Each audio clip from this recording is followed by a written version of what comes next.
Hello friends, welcome back to my channel जहां मैं आपको बताती हूँ एजुकेशन से रिलेटेड, एग्जाम से related updates, tips and tricks और लर्निंग से रिलेटेड चीज़ें। तो आज की इस वीडियो में मैं आपके साथ बात करने जा रही हूँ MPDLED रिजल्ट रिलेटेड क्वेश्चन।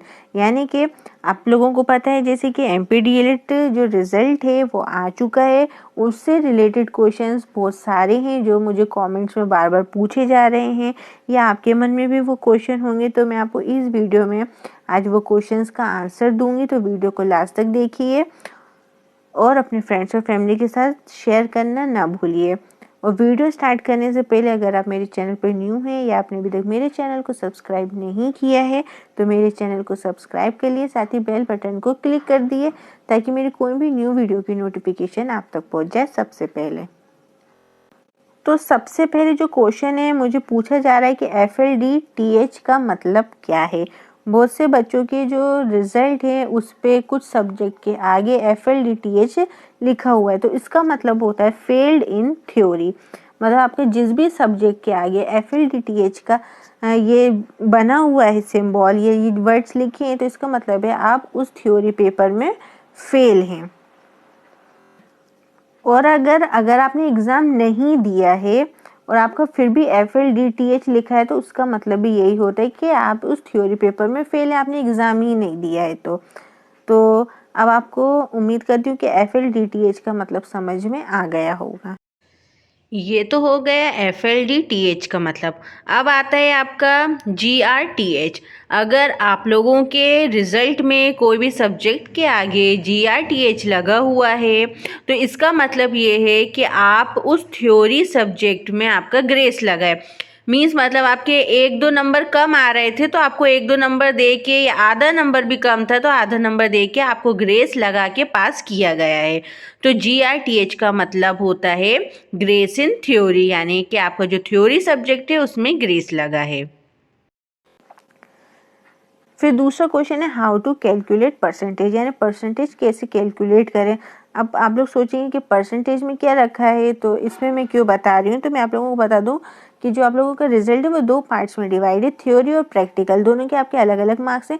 तो आप उसका परसेंटेज कैसे निकालेंगे तो मैं आपको बताऊँगी। तो अगर आप फर्स्ट ईयर में तो आप लोगों को क्या करना है, जो आपके थ्योरी के मार्क्स हैं और जो प्रैक्टिकल के मार्क्स हैं जो आपके मिले हैं उन दोनों को प्लस करके उनको आपको 1150 से डिवाइड करना है, फिर आपको उसको 100 से इंटू करना है, तो आप लोगों का जो परसेंटेज है वो निकल जाएगा।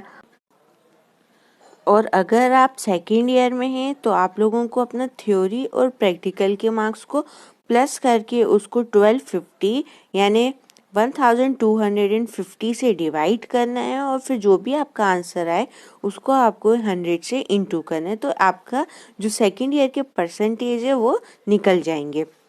तो आपका फर्स्ट ईयर का जो कैलकुलेशन होगा वो 1150 से होगा और सेकेंड ईयर का जो कैलकुलेशन होगा टोटल वो 1250 से होगा। अब नेक्स्ट क्वेश्चन है, ये भी बहुत ज़्यादा पूछा जा रहा है सप्लीमेंट्री चांसेस के से रिलेटेड।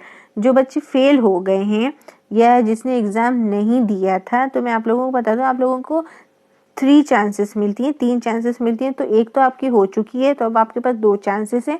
तो आप लोग अपना एग्ज़ाम 2 चांसेस में दे सकते हैं। तो ये जो चांसेस हैं आप लोगों को विद इन 1 to 2 मंथ्स मिल जाएंगी। आप लोगों का जो सेकेंड चांस का पेपर है वो हो सकता है कि आपका 1 से 2 महीने में हो जाए। तो जो भी बच्चे कोई भी सब्जेक्ट में फेल हैं या आप लोग अभी फर्स्ट चांस में अपना जो एग्ज़ाम है वो नहीं दे पाए थे किसी सब्जेक्ट का या पूरे सब्जेक्ट का नहीं दे पाए थे, तो आप लोग सेकेंड चांस में वो एग्ज़ाम दे सकते हैं। अब एक और क्वेश्चन है, ये भी बहुत पूछा जा रहा है, रीचेकिंग, रिवैल्यूएशन और रीटोटलिंग से रिलेटेड। तो मैं आप लोगों को बता दूं, अगर आप लोगों का किसी सब्जेक्ट में मार्क्स कम है, आपको लगता है आप तभी रीचेकिंग कराएं या रीटोटलिंग कराएं। अगर आपको लगता है जैसा आपने लिखा आपको वैसे मार्क्स नहीं आए हैं तो आप लोग रीचेकिंग के लिए फॉर्म भर सकते हैं। तो आप लोगों का फॉर्म ये तो आ गया होगा, आप लोग चेक कर लिए, या आपका आने वाला होगा, तो आप लोगों को ऑनलाइन वो फॉर्म भरना है MP ऑनलाइन से और सबमिट करना है। तो फिर आपका जो पेपर है वो रीचेक होने के बाद आपका जो रिजल्ट है वो फिर से आपको मिल जाएगा। अब एक और क्वेश्चन है, वो है विदहेल्ड मीनिंग। कुछ बच्चों के जो रिजल्ट हैं उस पर विधेयक लिखा आ रहा है। तो इसका क्या मतलब है, इसका मतलब क्या है, तो मैं आपको बताती हूँ। तो सबसे पहले मैं आप लोगों को बता दूँ, इसका मतलब ये नहीं कि आप लोग फेल हो गए हो। आप लोगों का जो रिजल्ट है वो किसी वजह से रोक दिया गया है। वो क्या वजह है तो मैं आपको आगे बताती हूँ। तो आप लोगों को चिंता करने की कोई ज़रूरत नहीं है। आपको कुछ दिन आप लोग रुकिए, 2 से 3 दिन आप लोग वेट कीजिए। उसके बाद फिर अगर आपका जब भी विधेयक लिखा आ रहा है तो आप लोगों को इसके लिए एक एप्लीकेशन लिखनी है। वो एप्लीकेशन को लिख के आपको अपने बोर्ड को जाके सबमिट करनी है। तो जो एप्लीकेशन है वो क्या लिखनी है और कैसे लिखनी है वो मैंने ऑलरेडी डिस्कस कर रखा है अपनी पुरानी वीडियो में। अगर आपको भी वो एप्लीकेशन चाहिए कि वो एप्लीकेशन कैसे लिखनी है तो मैंने उसको पूरा फॉर्मेट बनाया हुआ है। मैंने उसके 3 फॉर्मेट बताए, तो आपको जो भी ईजी लगे आप वैसे एप्लीकेशन लिख के आप अपने जो बोर्ड है वहाँ आप भेज सकते हैं, लेकिन 2 से 3 दिन वेट करने के बाद ही। तो मैं उस एप्लीकेशन को आपको डिस्क्रिप्शन बॉक्स में दे दूँगी, उसकी लिंक आप लोग वहाँ जाके देख सकते हैं। तो अब मैं आप लोगों को बता दूं कि अगर आपके रिजल्ट पे विधेयक लिखा आ रहा है तो उसकी क्या क्या वजह हैं। तो सबसे पहले है non payment of examination fees from the college.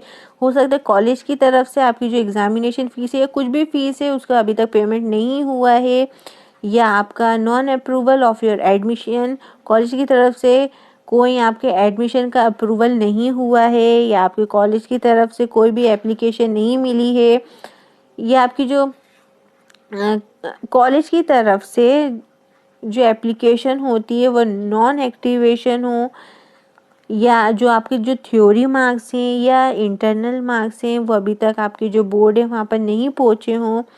तो बहुत सारे यहाँ पर मैंने रीज़न्स दिए हुए हैं, इनमें से कोई भी रीज़न हो सकता है जिसकी वजह से आपका जो रिज़ल्ट है वो होल्ड कर दिया गया है। तो इसमें चिंता की कोई बात नहीं है। आप लोगों को क्या करना है, 2 से 3 दिन वेट करना है, और अगर उसके बाद भी विधेयक लिखा आ रहा है तो आप लोगों को क्या करना है, एप्लीकेशन लिखना है, लेटर लिखना है, जो आपको अपने प्रिंसिपल के थ्रू बोर्ड ऑफिस में फॉरवर्ड कराना है। तो मैं आप लोगों को बता दूंगी वो लेटर या एप्लीकेशन कैसे लिखते हैं, वो आप डिस्क्रिप्शन बॉक्स में देख लिए। तो अगर आपको मेरी वीडियो इन्फॉर्मेटिव लगी हो तो वीडियो को लाइक करें, शेयर करें और मेरे चैनल को सब्सक्राइब कर दिए अगर आपने अभी तक मेरे चैनल को सब्सक्राइब नहीं